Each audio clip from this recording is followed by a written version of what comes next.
Hi, this is Glenn. Hi, this is Lamu. And we are Crimson Lotus Tea. We are in Pasha Shan this afternoon. Pasha Shan is about an hour's drive out of Munghai, something like that, Munghai town. We left after lunch, like 1 o'clock. So, the road is really good. The road's good. It gets really small. And there's always two-way traffic on these things. So we're just going to sit out here in this amazing old-growth tea garden and brew up a little tea for you guys. It's a little precarious. We're kind of perched on the side of a cliff, so it's our first time kind of trying it this way. So we'll just kind of see how it goes. But you guys will see in a minute why we're here. There's also an incredible amount of bugs around us, so if Lamu screams or if I jump, it's probably because something big landed on us. The reason that we're here in this garden is because of this tree that's right here. We purchased the material from this tree. Everything that this tree made that was for sale, we bought.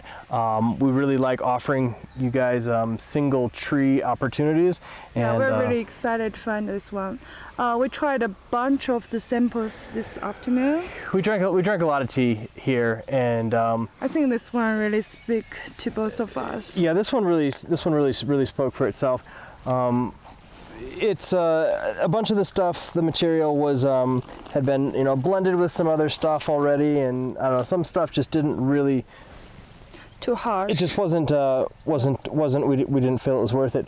So, but this material here was like super awesome, and it's a single tree, and this is the tree, and we're gonna have it on our site. We're gonna do some single session stuff with it. We'll be offering it available for sale, and let you guys try. What an old tree Pasha single tree tastes like. And single tree teas are usually always interesting, but they're not always sometimes they lack complexity, and so if we're going to be selling a single tree thing, we're trying to get something that actually is interesting and worth it. And we think that this one is. Yeah, usually tree like this they produce like over 10 kilos fresh leaf per year, but this year because of weather it's only produced 7 kilo fresh leaves. So fresh leaf 4 kilos of fresh leaf, something like 4 kilos of fresh leaf turns into 1 kilo of mao cha. So there really wasn't a whole lot. Just over a kilo. That's it. There was barely any that this tree produced this year. Just so sweet, even the first dip. It's noticeably thick as well, right from the very beginning. So this is primarily the Hani minority that's here, and as I'm filming this, there's like two women as old as the hills with like 50 kilo stacks of wood packed on their back, just kind of like hiking in the background back there. That's amazing. I wish I could stop filming this and show you that, but I and there's dog can't right now. Us right two now. Dogs. There's 2 dogs walking over there. But yeah, no, this is a nice area, and they're doing a lot of work still. I mean, you can hear the construction in the background. They're like constantly like building and renovating and doing a lot of work here. We've visited Pasha a couple times in the past, and there's really good material here. It's usually quite pricey, and we've never found something that we thought was worth it in the past. But hopefully this one will make up for that, because I think it's quite nice. Yeah, I think later we will show you guys some Pasha oak garden. So the trees are so big. Yeah, there's a lot of really big trees here, and so we'll definitely show you where this tree comes from. The dog is coming. There's an actual dog is going to come into this video. I just need to be calm. You're fine. He's just a happy little dog. I don't know. Dog in the village are pretty aggressive. Well, they can be a little aggressive, but they're coming into our territory here. You're surrounding us with 2 dogs. Go ahead. I think for most villages, the single tree freshly produced is very few, but very little the production. But But for Pasha, it's just impressive, the single tree, some of the big single tree, Yeah, it's how really, much they can produce. It's really similar. It's similar to Hawkeye. There's a lot of just really big, old growth trees all over the place. So I mean, this is actually the tree that we're drinking from right here, and you know, it's about this big around. The tree is as tall as like probably 2.5, maybe even 3 of us. So many branches. Yeah. But you know, like a year like this, everything's really difficult. No places have gotten any rain. Some of the villages we go to, and they're completely empty. It's basically a ghost town. Normally this time of year, there'd be like second or third pickings. They'd be making white tea. They'd be making black tea. They'd be making all sorts of interesting stuff with the material.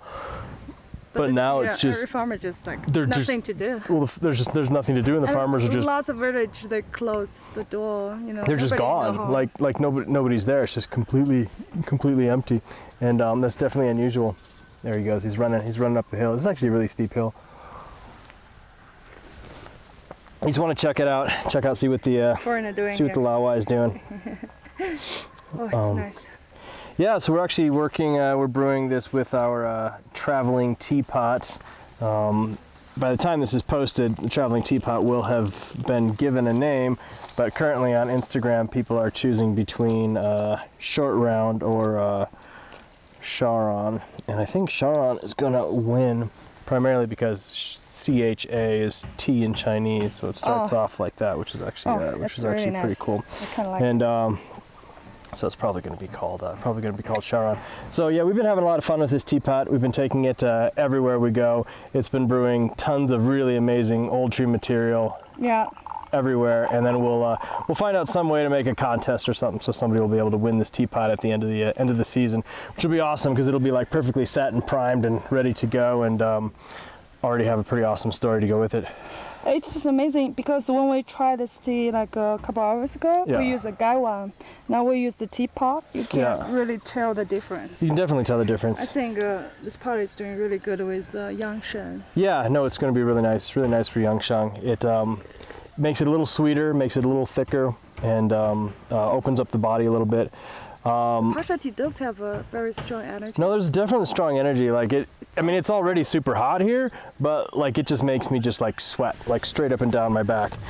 But yeah, it's actually also super hot. It's actually not so bad up in here. Munghai is crazy hot because Munghai is like lower in the valley. Yeah, I like the mountains, and we're under the trees, so actually with the breeze, everything is really, really awesome. You guys can't see it, but there's like an army of flies literally just like hovering right here, just waiting to dive bomb our faces. And we haven't seen any snakes in this garden. We are going to be getting over to the Hawkeye garden and doing a tasting there, the Hawkeye garden where I last year walked into a king cobra practically last year. So that's going to be a fun video. I'm nervous checking that out.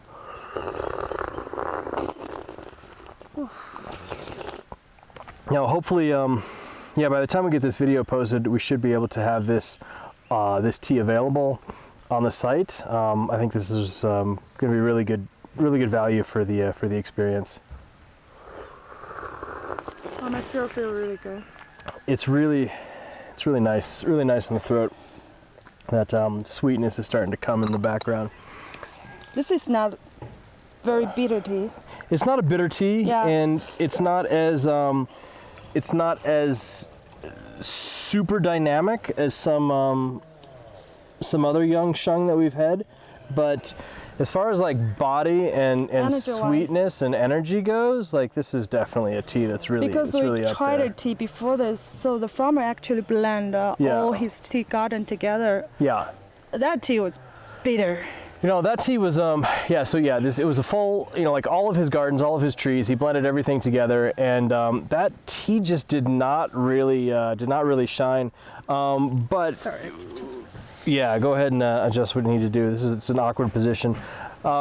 We actually took the pile of leaves and like picked out some certain varietals because you could see them based on physical size, and pulled out a handful. Pulled out like 10 grams of like super awesome leaves, and we just brewed those. And oh my gosh, it was absolutely incredible. So we started looking into other stuff that he had, and he talked about a handful of trees that he picks out to do single origin stuff, and single origin, single tree. And that's when we started getting into the good stuff. Maybe next year we can pre-order that one too. Yeah, it'd be fun. It'd be fun if we could get dibs. Sometimes people get hooked on different trees and they put in crazy pre-order bids, and it's not even possible to get stuff later on. But we'll see what we can do. Oh wow, this energy just goes so deep into my belly. Oh, I love this tea. Yeah, this is really nice tea. All right, well, we're probably gonna film some more video around here, but we wanted to give you guys an opportunity to join us for a tea tasting in this garden. A tea tasting actually like next to the tree that this came from. We thought that would be pretty cool and pretty special, and we appreciate you joining us. So happy steeping. Awesome, happy steeping. Thank you. It is a bit of a hike getting in and out of some of these old growth areas, especially if you're carrying a bunch of camera equipment, teaware, and all that. But it's still definitely worth it.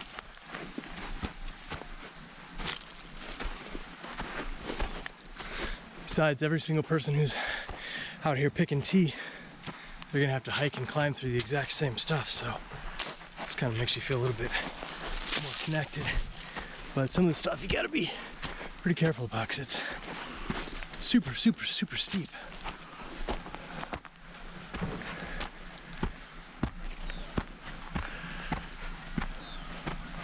It's amazing the size of some of these trees.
你有一个花